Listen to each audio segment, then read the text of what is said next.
Si le droit à la présence d'un avocat en garde à vue est aujourd'hui fondamental, c'est en partie grâce au procès de Christian Ranucci.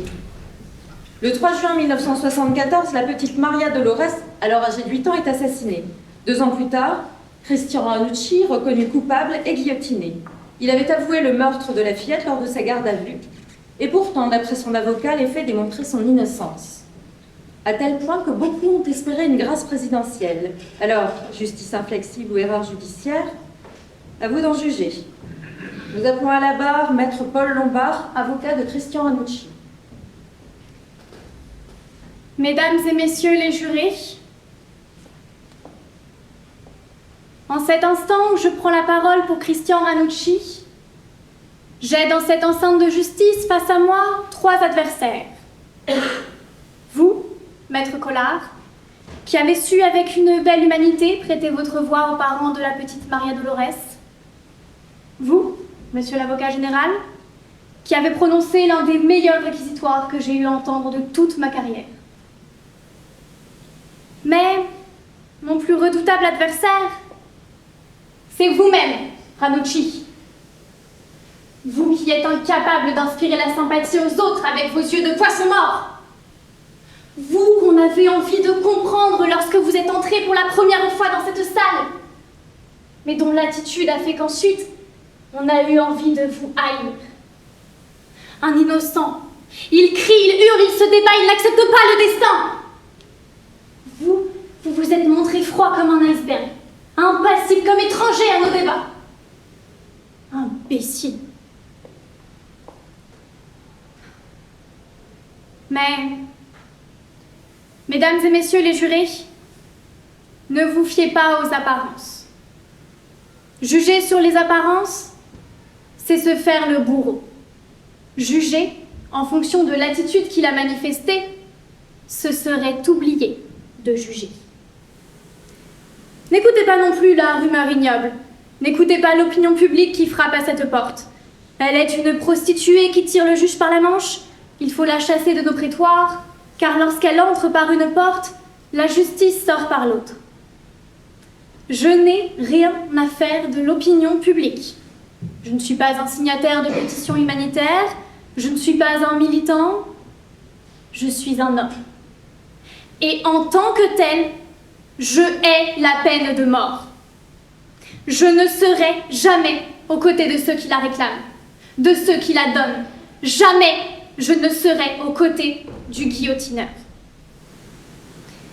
Et pourtant, par la voix de Monsieur l'avocat général, cette salle vient de renvoyer l'écho de la peine de mort.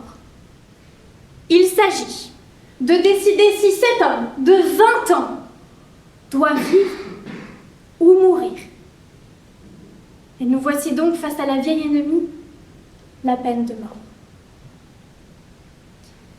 Notre pays a succombé à l'hystérie collective. Je vous demande de résister à ce vent de folie.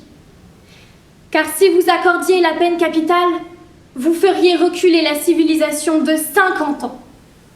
En donnant la mort à Ranucci, vous rouvririez les portes de la barbarie. Vous grossiriez le tombeau sanglant des erreurs judiciaires.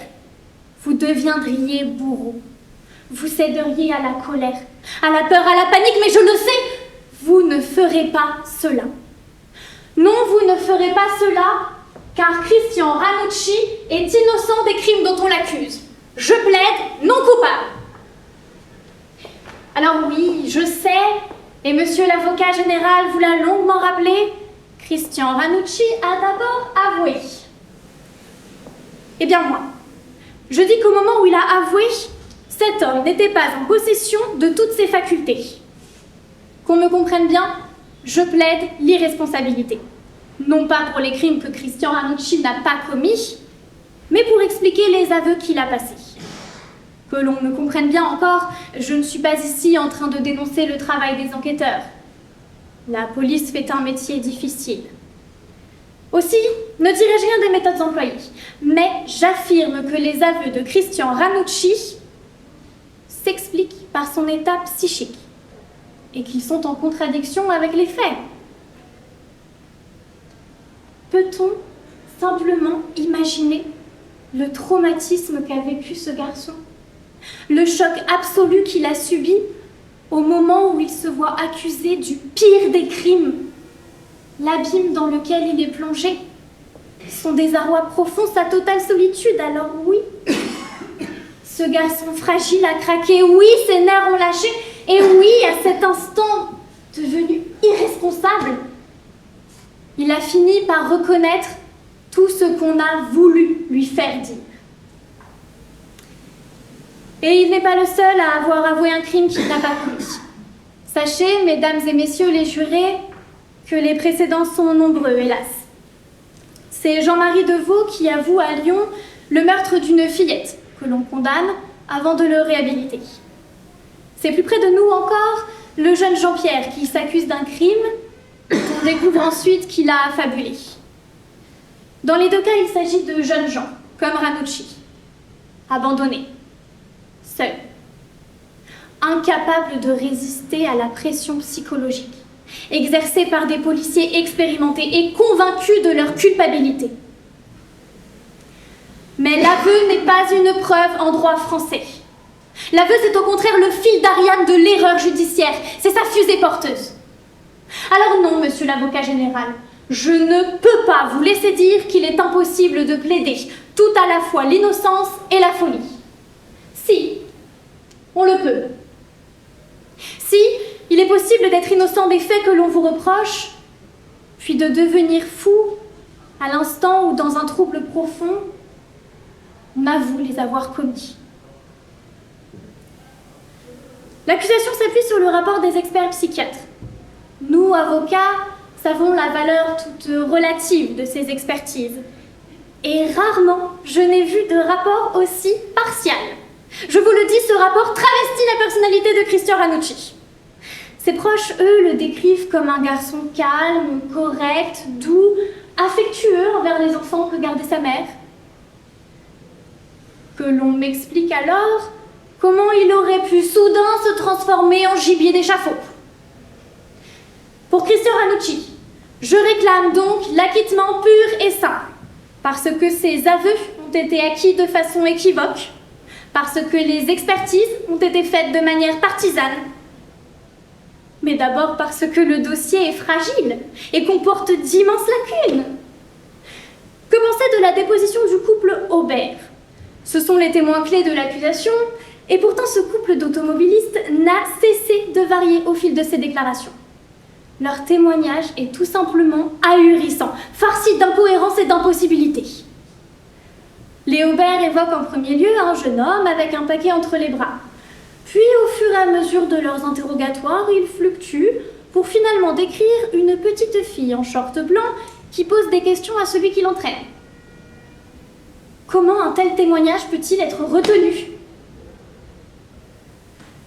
Je m'étonne également que la police ait recherché pendant 2 heures le couteau sur les lieux du crime avec un détecteur magnétique.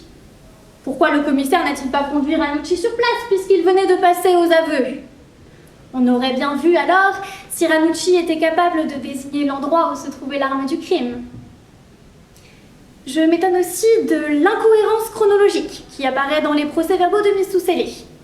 Je m'étonne encore que l'accusation puisse accorder le moindre crédit à une tache de sang sur le pantalon bleu de Christian Ranucci, puisque le sang dont il est souillé peut fort bien provenir d'une plaie à sa jambe, comme l'atteste un certificat médical.